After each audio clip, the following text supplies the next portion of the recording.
So as I mentioned, what we're going to look at now is just creating a root reducer, which is going to give us the ability to create multiple reducers.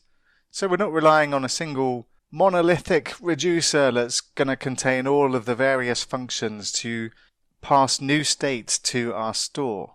And to do this, what we'll do, we'll just go into our app, we'll just create a new folder called reducers, and I'll create a new file in here, and I'll just call it root reducer.js. So what we'll do is we'll say const root reducer equals, and then we'll use the combine reducers function, which we get from Redux, and we've still got this crazy long import, but I'll just accept that for convenience and then remove all of the extra stuff that we don't need.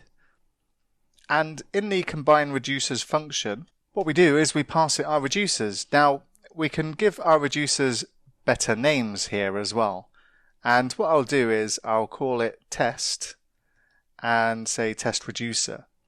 So when we want to access something from our test reducer, we just specify test, and obviously make sure you've got your imports in here correct as well. And then all we need to do is just export the reducer. So we'll say export default root reducer. And over in our configure store method, we can replace this test reducer with our root reducer. And then we can remove the test reducer from here as well. So not a huge change, but the only thing we need to be aware of is every time we create a new reducer, we need to add it into our root reducer, and this is super easy to forget to do. But this allows us to create multiple reducers, and each reducer affects a different slice of our store state. Now if we go back to our application, it's going to be not displaying the data from here at the moment. And that's because if I take a look at the Redux or React DevTools, and I go to my test components, we're not actually getting our data inside here anymore, because now we need to specify the reducer that we want to get our data from as well.